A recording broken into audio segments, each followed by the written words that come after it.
করবা। আমাদেরকে আল্লাহ মানুষ বানাইছেন আল্লাহর বিধান পালনের জন্য, এটার নাম ইবাদত। আর নবী পাঠাইছেন নবীর তরিকা মতো করার জন্য, এটার নাম সুন্নত। সাবধান, যদি আল্লাহর ইবাদত মন গড়া মতে করো, এটা আর ইবাদত থাকে না, এটা বেদাত নামের গুনাহ হইয়া যায়। ইবাদত থাকে না, বেদাত নামের গুনাহ হইয়া যায়। এটা আর ইবাদত থাকে না, এটা বেদাত নামের গুনাহ হইয়া যায়। এমন বেদাত যারা করে, এদের ব্যাপারে আল্লাহ রাসূল বলেন, তোমরা জান্নাতের পথ হারাইয়া ফেলতো, জাহান্নাম ছাড়া তোমাদের কোনো গতি নাই। অন্য হাদিসে উল্লেখ আছে, একটা বেদাতের মধ্যে যে লিপ্ত, তার জিন্দেগির কোনো ফরজ বন্দেগীও আল্লাহর কাছে কবুল হবে না, কোনো নফল বন্দেগীও আল্লাহর কাছে কবুল হবে না।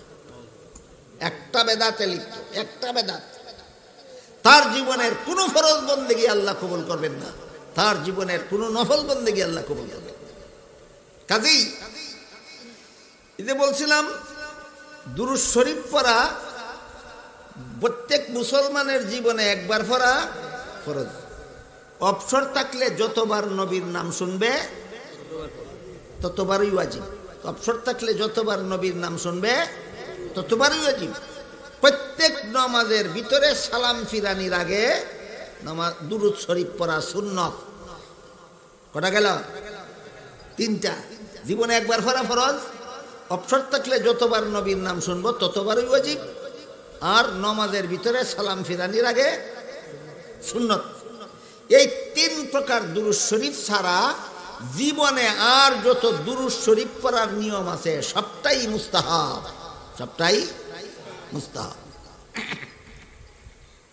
এখন নামাজের ভিতরে দুরূদ শরীফ পড়া কি, এর মাধ্যমে বুঝলেন কি না আপনারা? নামাজের ভিতরে দুরূদ শরীফ পড়া কি? সুন্নত। সুন্নত, সুন্নতে মুআক্কাদা। এবার বলুন, নামাজের শুরুতে পড়া সুন্নত না শেষে পড়া সুন্নত? নামাজের ভিতরে দুরূদ শরীফ পড়া সুন্নত শুরুতে না শেষে? শেষে। একজন হুজুরে ওয়াজ করলেন, হাদিস শরীফে আল্লাহ রাসূল বলছেন, যেই ব্যক্তি আমার নামে, আমার প্রতি একবার দুরূদ শরীফ পড়বে, আল্লাহ তার প্রতি 10 বার রহমত নাজিল করবে, 10টা গুনাহ মাফ করে দিবেন, 10টা মর্যাদা বাড়াইয়া দিবেন। একটা দুরূদ শরীফ পড়ার 30টা পুরস্কার। 1 নম্বর 10 বার রহমত নাজিল হবে, 2 নম্বর 10টা গুনাহ মাফ হবে, 3 নম্বর 10টা মর্যাদা বাড়াইয়া দেওয়া হবে। দুরূদ শরীফের এই ফজিলত শূন্য যদি কেউ নামাজের ভিতরে নবীর তরিকা মতো, নামাজের শেষে ছিল দুরূদ পড়া সুন্নত, হে কয় অত বড় ফজিলতের দুরূদ শুধু শেষে পড়ব কেন, শুরুতেও একবার হইরা লয়। হে নিয়ত বান্ধে ওই সুবহানাকা পড়ার আগে একবার দুরূদ শরীফ পড়া, এরপরে নামাজ বাহিরা পড়ছে। এবার বলেন, তার নামাজের শুরুতে দুরূদ শরীফ পড়া সুন্নত হবে না বেদাত? কাজেই ইবাদত মন গড়া মতে করার নাম বেদাত। নামাজের শেষে দুরূদ শরীফ পড়া সুন্নত। যদি ফজিলত শূন্য শুরুতে পড়া শুরু করে দাও, তোমার এই দুরূদ সুন্নত হবে না, সেটা হবে বেদাত।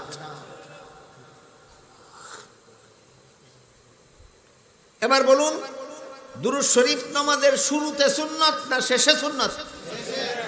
শুরুতে পড়লে কি হবে? ঠিক তেমনি ভাবে আযান শেষ করার পরে দুরূদ শরীফ পড়া সুন্নত, আযান শুরু করার আগে দুরূদ শরীফ পড়া বেদাত। নামাজের দুরুদের যেই কথা, আযানের দুরুদের সেই কথা। কথা বুঝে আসছে? এবার আপনারা বলেন, নামাজের শুরুতে দুরূদ শরীফ পড়লে কি হবে? কেন? নবীর তরিকায় নাই। কি হবে? কেন বেদাত হবে? যে কারণে নামাজের শুরুতে দুরূদ শরীফ পড়লে বেদাত হবে, নবীর তরিকায় নাই না থাকার কারণে, ঠিক তেমনি ভাবে আযান শুরু করার আগে দুরূদ শরীফ পড়লে বেদাত হবে, নবীর তরিকায় না থাকার কারণে। এরপরে দেখুন, 5 বেলার নামাজের জামাতের জন্য আযান সুন্নত, ইকামত সুন্নত। 5 বেলার নামাজের জামাতের জন্য আযানও সুন্নত, ইকামতও সুন্নত। জুমার নামাজের জামাতের জন্য আযান সুন্নত, ইকামত সুন্নত। ঈদের নামাজ আর জানাজার নামাজের জামাতের জন্য আযানও নাই, নবীর তরিকা মতে ইকামতও নাই। এখন যদি কোনো সাফাবাজে কয় জমাত মুসল্লিরা জমাত পাওয়ার সুবিধার জন্য 5 বেলার নামাজে আজান একামত দিলাম, মুসল্লিরা জমাত পাওয়ার সুবিধার জন্য জুম্মার নামাজে আজান দিলাম একামত দিলাম, এই মুসল্লিদের জমাত পাওয়ার সুবিধার জন্য ঈদের নামাজে আজান একামত, জানাজার নামাজে আকামত দিলে দোষ কি? এই একজনে কইছে দোষ কি, এটা হইল হেরার দলিল, আর আপনারা জবাব হইল দোষ একটাই, বেদাত। আমার কথা বুঝে থাকলে বলেন তো, জানাজার নামাজের জমাতের জন্য আজান দিলাম দোষ কি? একামত দিলাম দোষ কি? জানাজার নামাজের ভিতরে কুরআন তেলাওয়াত করলাম দোষ কি? জানাজার নামাজে রুকু করলাম দোষ কি? জানাজার নামাজে সেজদা করলাম দোষ কি? জানাজার সালাম ফিরাইয়া মুনাজাত করলাম দোষ কি? দোষ একটা ইবাদত।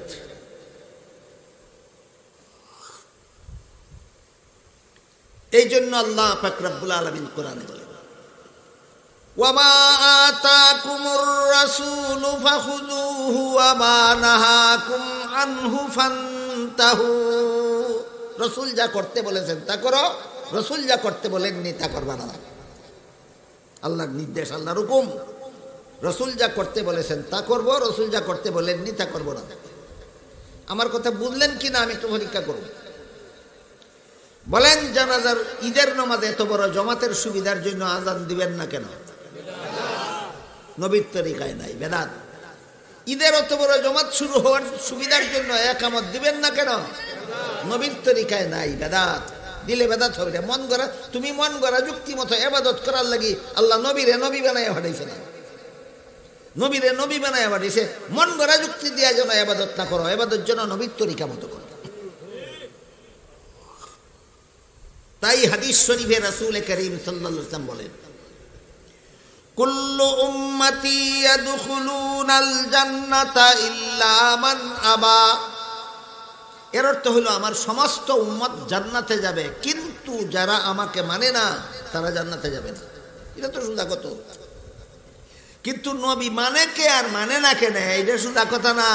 মানে কে আর মানে না কে, এটা সোজা কথা না, এটা অত্যন্ত কঠিন কথা।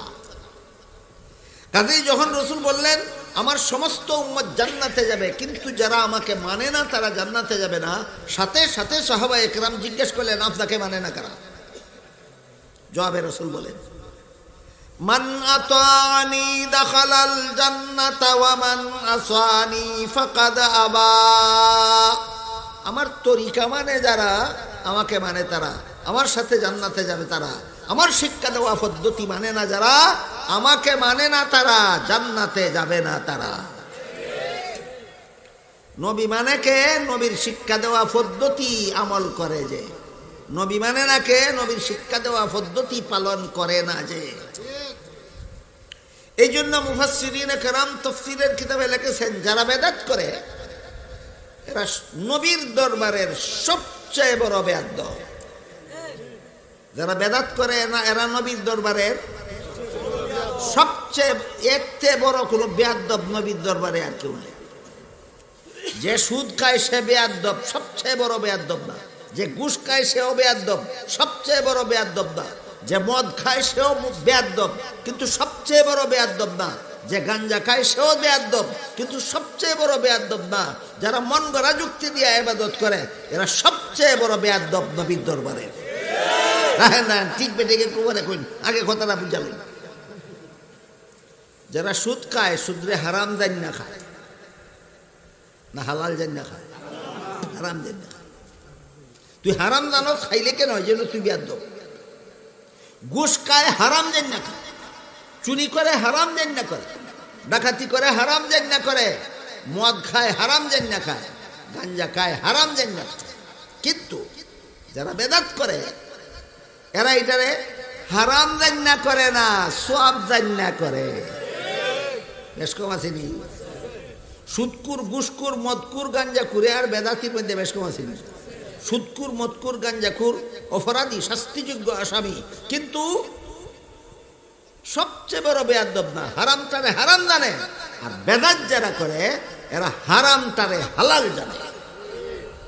2 নম্বর কারণ, আল্লাহর রাসূল সাল্লাল্লাহু আলাইহি ওয়াসাল্লাম জানাজা, অনেক জানাজা ফরাইছেন সাহাবায়ে কেরামের ইন্তেকালের, কিন্তু কোনোদিন জীবনে জানাজার না সালাম ফিরাইয়া মুনাজাত করছেনও না, কাউকে মুনাজাত করার কথা বলছেনও না। এমত অবস্থায় যারা জানাজার সালাম ফিরাইয়া মুনাজাত করে, এরা মুহে কয় না, কাজে কর্মে বুঝাইতে চায় যে জানাজার সালাম ফিরাইয়া মুনাজাত করলে যে সওয়াব আছে, এটা রাসূল জানতো না, এই জন্য করছে না, আমি জানি এই জন্য করি। এর চেয়ে বড় বেয়াদব নবীর দরবারে আর কেউ হতে পারে না। আল্লাহ রসুল নিজে কেন আজানের পরে মুনাজাত করার কথা জীবনে কোনোদিন বললেন না? কারণ রসুল জানতেন না আজানের আগে দুরূদ পড়া যে সওয়াবের কাজ, রসুল জানতেন না, এই জন্য বলেননি। আমি আজানের আগে দুরূদ শরীফ পড়ি কেন? রসুল যেটা জানতেন না সেটা আমি জানি, এই জন্য আমি পড়ি।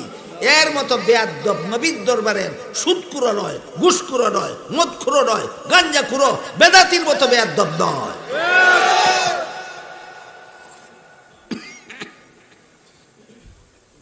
এই জন্য রসুল বলেন, আমার সমস্ত উম্মত বেহেশতে যাবে, কিন্তু যারা আমাকে মানে না তারা বেহেশতে যাবে না। আমার সমস্ত উম্মত বেহেশতে যাবে, এই পর্যন্তই কথা শেষ না, কিন্তু আছে। কিন্তু কি? আমারে যারা মানে না এরা বেহেশতে যাবে। সাহাবায়ে কেরাম জিজ্ঞেস করলেন, আপনারা মানে না কে?